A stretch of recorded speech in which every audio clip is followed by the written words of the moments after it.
আসসালামু আলাইকুম ওয়া রাহমাতুল্লাহি ওয়া বারাকাতুহু। ব্রাদার ইসলাম কেমন আছেন? আশা করি আল্লাহর হুকুমে সকলে ভালো আছেন। আর সকলে ভালো থাকুন, সুস্থ থাকুন, আল্লাহর আনুগত্য করুন এই আশা করি। তো এর আগে 10-2-2025-এ জিনা ব্যভিচারের বিষয় নিয়ে পার্ট 6 বানিয়েছিলাম। ইনশাআল্লাহ আজকে তারপর থেকে বানাবো। তার আগে আল্লাহর নাম নিয়ে নিই। আউযু বিল্লাহি মিনাশ শাইতানির রাজিম। বিসমিল্লাহির রহমানির রহিম।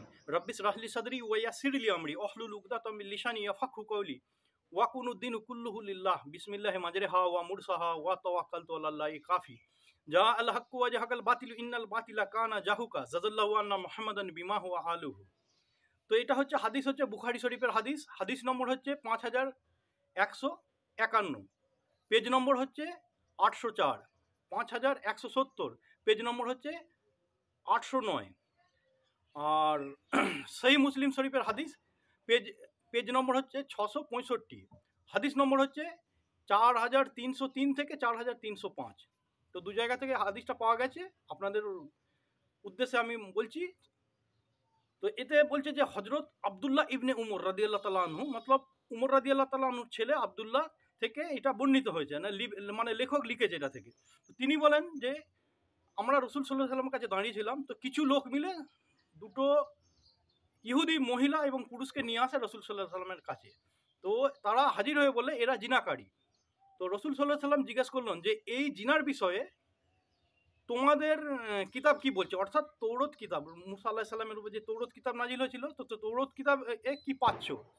তারা বললেন তারা বললেন যে আমাদের পাদরীরা, অর্থাৎ আমাদের যেমন মৌলানা আছে, কারি, মুফতি আছে, যেমন কোনো আইন পাস করে বা ফতুয়া দেয়, তো ওদের পাদরীরা যে ফতুয়া দিয়েছে সেটা হচ্ছে চেহারায় কালো রং করো, ও কালি লাগিয়ে দেয়, দিয়ে উভয়কে আলাদা আলাদা গাধার পেছন দিকে অর্থাৎ লেজের দিকে মুখ করে পাড়া ঘুরিয়ে দেয়। বলছে এইটাই আর কি নীতি চালু করেছে। তখন ওইখানে সালেমের পুত্র, সালেম রাদিয়াল্লাহু তাআলা আনহুর পুত্র আব্দুল্লাহ, অর্থাৎ যে বলছে সে হচ্ছে উমর রাদিয়াল্লাহু তাআলা আনহুর ছেলে আব্দুল্লাহ, আর যে রাসূল সাল্লাল্লাহু আলাইহি ওয়াসাল্লামের কাছে দাঁড়িয়েছিল তিনি হচ্ছেন সালেম রাদিয়াল্লাহু তাআলা আনহুর পুত্র আব্দুল্লাহ, অর্থাৎ আলাদা, দুজনে আলাদা, দুটো আব্দুল্লাহ আলাদা। রাদিয়াল্লাহু তাআলা আনহু বললেন যে ইয়া রাসূলুল্লাহ, আপনি ওদের কিতাবটাকে আনতে বলুন, তো নিয়ে আসতে বলুন। তখন হুকুম করলো রাসূল সাল্লাল্লাহু আলাইহি ওয়াসাল্লাম, তো ওদের লোকেরা গিয়ে কিতাবটা নিয়ে আসে। কিতাব আনার পর এক ব্যক্তিকে পাঠ করতে বলেছে রাসূল সাল্লাল্লাহু আলাইহি ওয়াসাল্লাম, তখন পাঠ করছে। তো রজমের আয়াত যেখানে লেখা আছে সেইখানে ওনারা হাতে করে চেপে ধরে আছে, ধরে আগে পড়ছে পেছনে পড়ছে, কিন্তু যে জায়গায় লেখা আছে সেই জায়গাটা চেপে ধরে আছে। তো এইটা দেখে ওই আব্দুল্লাহ রাদিয়াল্লাহু তাআলা আনহু সহ্য না করতে পেরে তখন বলছে, পাঠককে বলে যে আপনি হাতটা তুলুন, আপনি পড়ছেন যেখানে সবটা পড়ুন, মাঝখানটা কেন বাদ দিচ্ছেন? দেখ এরম ধরনের বুঝিয়ে পরে তখন হাতটা তোলা হয়। তখন হাত উঠে গেলেই দেখা যায় সেখানে রজমের যে সাজা কোরআনে আছে সেই সাজা তৌরতেও আছে। বোঝা গেল তো? মানে এটা আল্লাহর সুপ্রিম হুকুম। তো সেই হিসেবে রজমের আয়াত পেয়ে গেল। রাসূল সাল্লাল্লাহু আলাইহি ওয়াসাল্লাম তাদের ওই দুই ব্যক্তিকে, অর্থাৎ জিনা করেছে ইহুদি মহিলা পুরুষ, এরা পৃথক পৃথক বিবাহিত, তো হুকুম দেয় এবং রজম করা হয়, যেহেতু তাদের কিতাবেও আছে এবং আমরা রাসূল সাল্লাল্লাহু আলাইহি ওয়াসাল্লামের কাছে বিচারের জন্য রাসূল সাল্লাল্লাহু আলাইহি ওয়াসাল্লামের কিতাবেও তাই আছে। বর্ণনাকারী বলেন যে পুরুষটা মহিলাটাকে পাথরের আঘাত থেকে বাঁচানোর জন্য চেষ্টা করে এবং নিজের চেহারা দিয়ে মানে গার্ড দেয়, যাকে বলা হয় যে যেদিক থেকে মারে সেদিকে উনি সামনে চলে যাচ্ছে, দিয়ে তো গার্ড দিয়ে তো রক্ষা করা যাবে না, পুরো গ্রামের লোক যদি পাথর মারে। তো যখন মারা গেছে তখন ওই মহিলার ওপর উপুড় হয়ে মরে পড়েছিল। তো এটা একটা হাদিস বললাম। দ্বিতীয় মানে শুধু যে আমাদের মুসলিম ধর্মে আছে সেটা নয়, এটা প্রমাণ হয়ে গেল যে ইহুদি ধর্মেতেও পাথর মেরে হত্যা করার নিয়ম আছে ধনী লোকেদের, মানে ধনী লোক বলছে জিনাকারীদের কাটে। তো ওদেরখানে দেখা যায় যে গরিবদের কাটে সাজা দেয়, ধনীদের কাটে সাজা দেয় না, বা রসুকদার মানুষ, বাহুবলী যারা, মালদার যারা, তাদের কাটে সাজা দেয় না ইহুদিদের। আমাদের ইসলাম ধর্মেরও এরকম ধরনের গরিবের মেয়ে যদি কিছু করে থাকে তো তাকে পিটুনি চালু করে দেয়, বা গ্রাম থেকে তার অনেক কিছু হয়, বড় লোকের বেলায় সেটা হয় না। যাই হোক, এই একটা হাদিস শোনালাম যে এরম ধরনের বিচার করে সে ইহুদিদের কাতারে কিয়ামতের দিন উঠবে। ঠিক আছে, এরপরে দ্বিতীয় ইয়েটা চালু করছি। দ্বিতীয় হাদিসটা হচ্ছে যে বুখারী শরীফের হাদিস। হাদিস নম্বর হচ্ছে 5166 আর 5168, পেজ নম্বর হচ্ছে 809। সেই মুসলিম শরীফের হাদিস হচ্ছে, হাদিস নম্বর হচ্ছে 4311 থেকে 4315, পেজ নম্বর হচ্ছে 666। যে দাসী যদি জিনা করে তার সঙ্গে কি ব্যবহার করবেন সেটা আর কি নবী বলে দিয়ে গেছেন। আমাদের নবী একটা ছোট ছোট জিনিসও বলে দিয়ে গেছে তাদের, যাতে আমার উম্মতরা বা আল্লাহর বান্দারা রাস্তা থেকে যেন ভটকে না যায়, ছোট্ট ছোট্ট জিনিসও বলে দিয়ে গেছে। তো সেটা হচ্ছে যে দাসীদের বিষয়ে। তো এটা হাদিস লিপিবদ্ধ করিয়েছেন আবু হুরাইরা রাদিয়াল্লাহু তাআলা আনহু এবং খালিদের পুত্র জায়েদ, দুজনের কাছ থেকে লেখক লিখেছেন। তো তিনারা এই বলেন যে রসুল সাল্লাল্লাহু আলাইহি সাল্লাম বলেছেন, যদি কোনো অবিবাহিত দাসী জিনা করে, কারো কাছে কৃত দাসী আছে, সে যদি জিনা করে তো তাকে ধরা পড়ে গেলে বেতাঘাত করুন। আর একটা স্বাধীন ব্যক্তি মানে মালিক ব্যক্তি, যারা স্বাধীন ব্যক্তি, তাদের সাজা তো অবিবাহিত হলে 100 বেতাঘাত এবং তড়িপাড়। কিন্তু দাসের বা দাসীর বিষয়ে তড়িপাড় নেই আর ফুল সাজা নেই, অর্ধেক সাজা। মানে একটা সাধারণ মানুষ যদি 100 বেতাঘাত পায়, তাহলে দাসী পাবে 50 বার বা দাস পাবে 50। এরম করে যদি দ্বিতীয়বার ধরা পড়ে, দ্বিতীয়বারে সাজা দেন। তৃতীয়বার যদি ফের করে কিছুদিন বাদে, তো তৃতীয়বারে সাজা দেন। চতুর্থবার যদি ফের করে, এইবার আর সাজা দেওয়ার কোনো গল্প নেই, তাকে বাড়ি থেকে বিদায় করুন। মানে আগে মানে পশমের দড়ি তৈরি হতো, তো সেই পশমের দড়ির বিনিময়েও আমরা রসুল বলছেন যেন তাকে বিদায় করে দাও, বাড়িতে রেখো না, কেন সে হচ্ছে বেবরকতি, জিনাকারী, বেবরকতি। আর যদি এরম ধরনের না করে, তার ঘরেতে বেবরকত এসে যাবে। ওই জন্যে মানে যদি কৃতদাসী যদি জিনাকারী হয়, তো তাকে যদি জানতে পারেন, জানার পরে ইমানদার যদি হয়ে থাকেন, তো তাকে কাজে রাখবেন না। এইটাই উদ্দেশ্য করে এই হাদিসটা বানিয়েছেন। আচ্ছা, 3 নম্বর একটা হাদিস বলছি। এটা হচ্ছে তিরমিজি শরীফের হাদিস। হাদিস নম্বর হচ্ছে 1394, পেজ নম্বর হচ্ছে 388।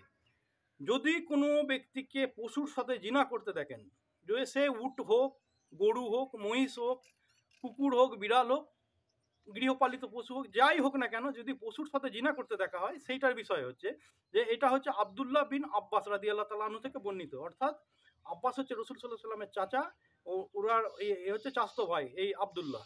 মানে আব্দুল্লাহর নাম আগেকার খুবই চলতো। রসুল সাল্লাল্লাহু আলাইহি সাল্লাম বলেছেন, তোমরা যাকে পশুর সাথে জিনা কর্মে লিপ্ত পাও, তাকে এবং ওই পশুটিকে হত্যা করে দাও, সঙ্গে সঙ্গে, কোনো গল্প নেই।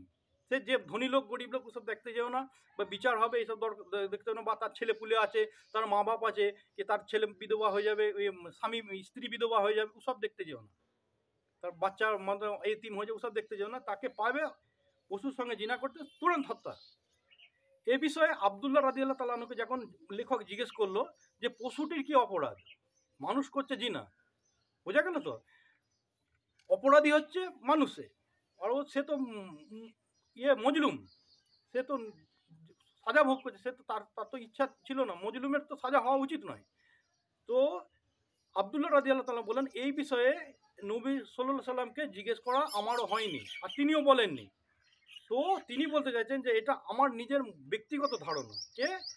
ওই আব্দুল্লাহ রাদিয়াল্লাহু তাআলা আনহু বলছেন যে এটা আমার ব্যক্তিগত ধারণা, যে রাসূল সাল্লাল্লাহু আলাইহি সাল্লামের মারফতে যেটা মানে তিনার মনের অনুভব থেকে আমরা ধরছি, যে তিনি চান না যে তিনার উম্মতের মধ্যে বা আল্লাহর বান্দার মধ্যে ওই পশুটাকে নিয়ে কেউ গৃহ কাজে লাগাক। আগে ওই পানি সেচ করার জন্য, কুয়ো থেকে পানি তোলার জন্য পশু ব্যবহার করা হতো, যেন গৃহ কাজে না লাগায়, তার দুধ পান না করে, বা তার উপর সাওয়ারি না করে, বা তার মাংস ভক্ষণ না করে, সেই উদ্দেশ্যে সেই পশুটাকে হত্যা করে দিয়েছে। তার মানে এত ঘৃণিত যে সেই পশুটাকেও মানে ব্যবহার করুক, আমার রসুল চাইতেন না।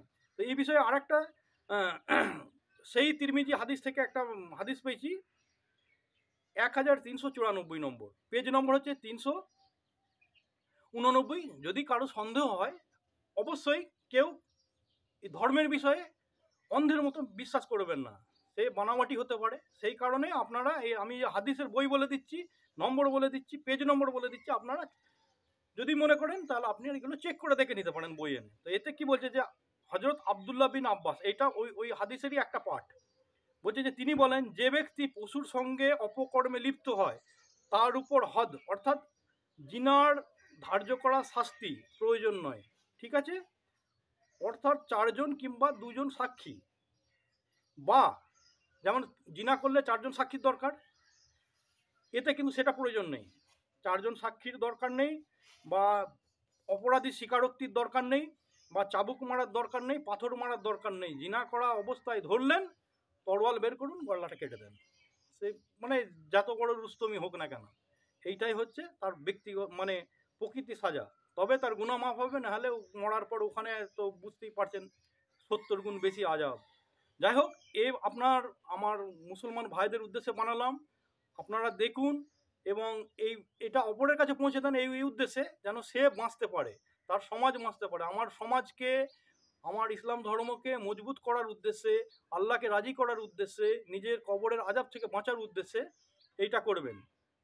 এটা মানে সামনে এগিয়ে দেন এই উদ্দেশ্যে। আচ্ছা, আর একটা কথা হচ্ছে যে শুক্রবার দিন, এটা হচ্ছে আমি বলছি যে শুক্রবার দিন যে মসজিদে যায়, যখন মসজিদে দাখিল হয়ে গেলেন, মসজিদের গেট পার হয়ে গেলেন, তারপর থেকে জুম্মার যে ফরজ নামাজ হয়, ভালো করে শুনবেন যে জুম্মার ফরজ নামাজ ইমাম সাহেব যেটা পড়ালেন, যতক্ষণ না সালাম ফিরোচ্ছে তার মাঝে, মানে আপনি গেট পার হওয়ার থেকে সালাম ফিরোনোর মাঝে যতটুকুন টাইম আছে, সেই টাইমে আল্লাহর ওয়াস্তে একটা কথাও বলবেন না। অনেক মুহাদ্দিসের মুখ থেকে শুনেছি বা উলামাদের মুখ থেকে শুনেছি, কোনো ব্যক্তি যদি একটা কথা বলে থাকে তো তার তখন সেই জুম্মার নমাজ থেকে আরম্ভ করে সে জীবনে যখন প্রথম যেদিন সে জোয়ান হয়েছে সেই পর্যন্ত তার নামে যে নেকি লেখা হয়েছে সেটা জিরো হয়ে যাবে। অর্থাৎ আমি আপনার কলসির মুখটা তলাটা ফাটিয়ে দিলাম ওই জুম্মার দিন একটা কথা বলে। এমনকি কেউ যদি চেঁচামেচি করে, সেখানেও আপনি বলবেন না, যে ইশারা করে বলবেন, যে করে জুবান দিয়ে বলবেন যে এই চুপ কর, এই চুপ কর কথাটাও বলবেন না, বা এইটুকুনও বলবেন না, আওয়াজই করবেন না, আল্লাহর ওয়াস্তে করবেন না, নাহলে আপনার পুরো ইবাদত জিরো হয়ে যাবে।